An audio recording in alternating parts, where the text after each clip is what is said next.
Well, I've done a little bit of painting on it, and just so it doesn't look like a mirror blinding people. It's a Chrysler Electric Blue, and just in the process of wiring up the tail lights.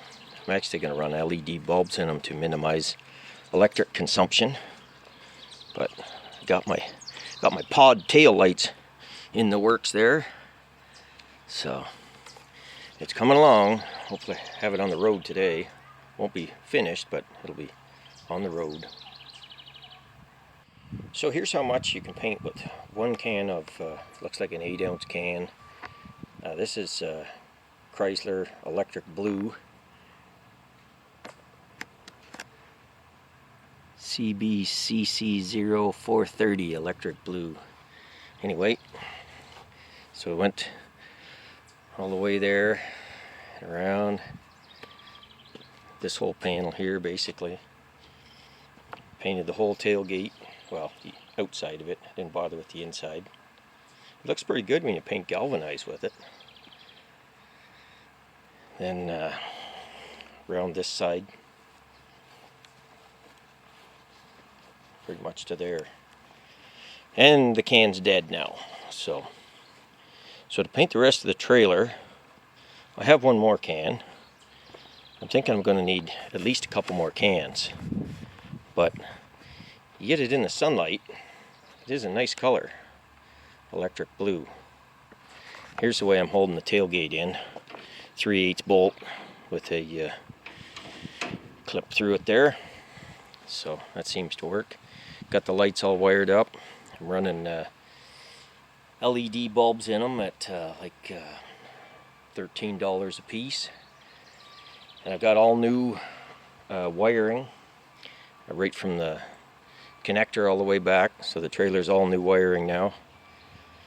So it's getting there. Now it's time to grease the wheel bearings. Well, second paint can's dead now. Almost got this side. Still got some more body work to do there at the bottom front, so I did want to paint that, but I guess it would have been best to prime under it. I did sand it, but it's not a constant color because places like here you got bare metal. Here you got bare metal with some rust, and as you can see, it's not a constant color. So it'll be a 50-footer. Won't look bad from 50 feet, but you get much closer than that. But it's a big improvement from what it was. Now for my favorite part of working on a trailer, greasing the bearings. I found a hammer and chisel method.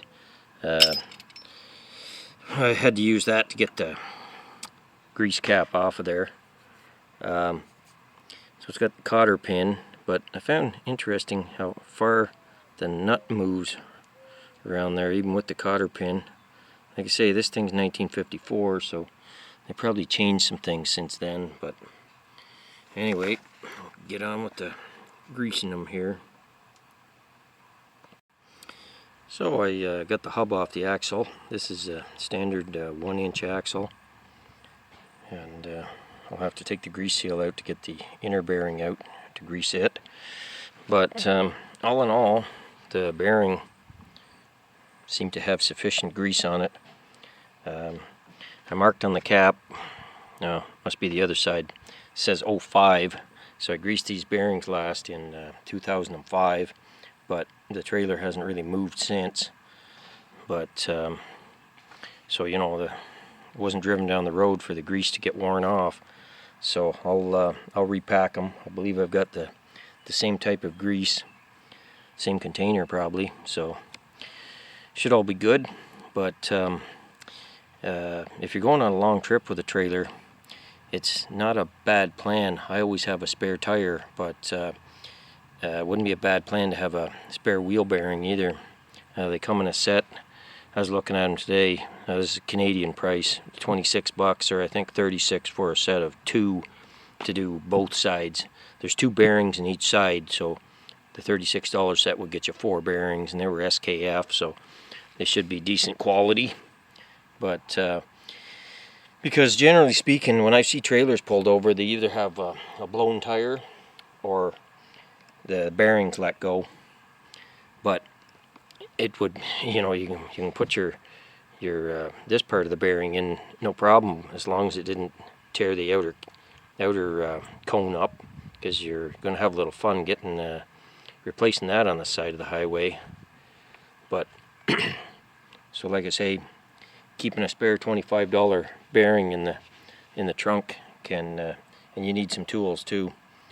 And you want to make sure you have a lug nut or a wrench or socket the size to get the lug nuts on the trailer off. These ones are 3/4.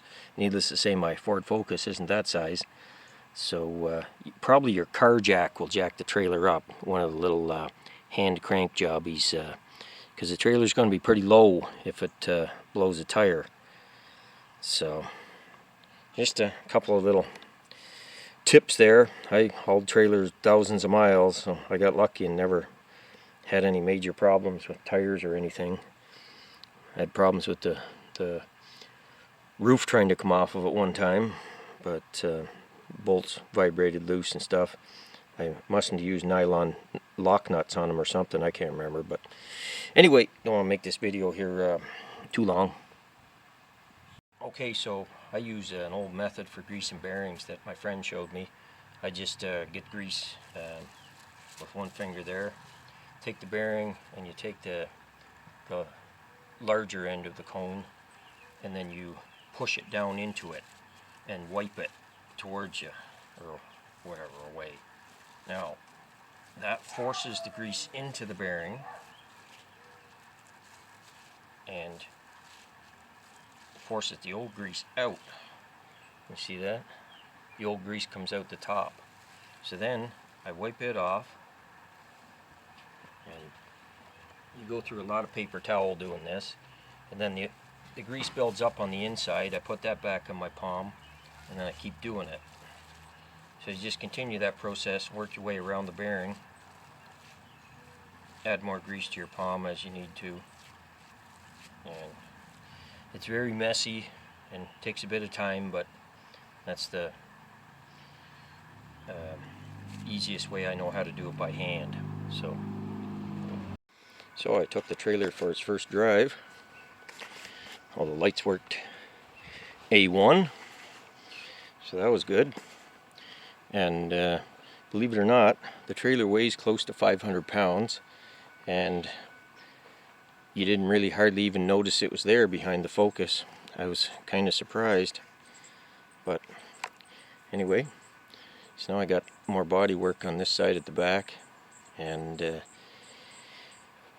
got to replace the inner wheel bearing on this side.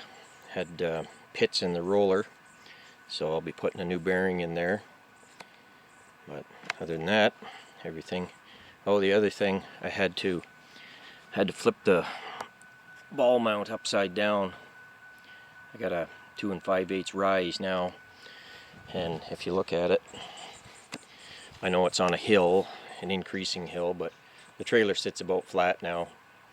Before it was way down in the nose. So working all the kinks out.